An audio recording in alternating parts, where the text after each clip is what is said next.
The James Holmes we're seeing now is a universe away from the clean-cut, up-and-coming neuroscientist he once was. You are currently being held on a no-bond hold. He remained utterly glazed even when the judge denied him bail.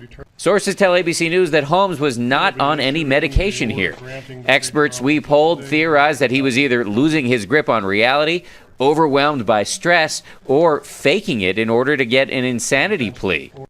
Too often, people with mental illnesses are viewed as something that is inhuman. Most of the time, when someone is characterized with being mentally unstable, the person is labeled as an evil monster that is incapable of empathy or emotion. This can be seen in everything from the news to media that we consume, such as movies and video games. It's okay, man. I'm gonna chill here, man. I'm gonna chill. The thing is, alright? The thing is I killed you once already. And it's not like I am fucking crazy. It's okay. It's like water under the bridge. Did I ever tell you the definition of insanity? These characteristics are usually emphasized to put the character in question into an antagonistic role. They aren't seen as human because what we can tell is that there's obviously something wrong with them, and this aspect is then blown out of proportion. All the negative focus creates stereotypes of mentally disabled people. Most of the time, when someone thinks about a person with mental illness, they think about a person in a straitjacket who wants to see the whole world burn around them. This view of patients with mental illnesses overlooks the fact that the people that are suffering from these illnesses are still people at their core. Whether it's a biological misstep that leads them to this terrible fate, or the environment and social experiences pushing them to the breaking point, at their core, these patients are still human. One mental disorder that about 1% of the world's population suffers from is schizophrenia. Schizophrenia is a mental disorder where the patient has trouble determining what is real and what is not real. They may experience many different types of hallucinations, and they cannot separate reality from their hallucinations. The hallucinations that accompany schizophrenia tend to be very vivid and very real to the people that are suffering from schizophrenia. In some cases, the individual can hear voices that tell them to kill other individuals, and they would think that this is the voice of God talking to them, or that they're being told by someone, or people are trying to enforce their will over them, or they can see things that they don't quite understand and they're scared of.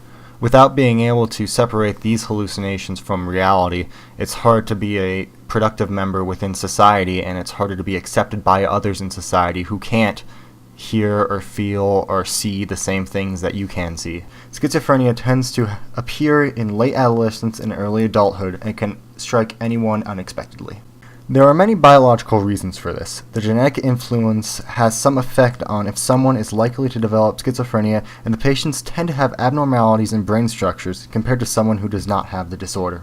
While the biological influences are the root causes of schizophrenia, the social stigma and discrimination towards individuals with the disorder only worsens the disorder. Because schizophrenia is a disorder that appears later in life, it is hard to tell who will get the disorder. Take, for example, John Nash Jr. John Nash Jr. was a mathematician who won the Nobel Prize in economics for his work on game theory. However, he was also diagnosed with schizophrenia and almost lost him the Nobel Prize.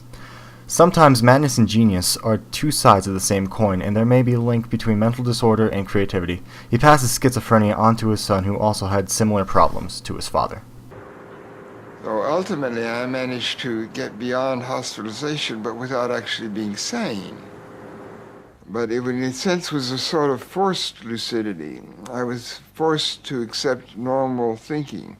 So when I returned to the delusional thing, I felt like I was escaping from having been under thought police that were forcing me to behave normally. Schizophrenia does not just affect the patient, but it also affects the loved ones of the patient. Take, for example, Stephen and Sean, who are identical twins, but Sean suffers from schizophrenia while Stephen does not. Stephen has to take care of his brother, as neither of them were employed at the time.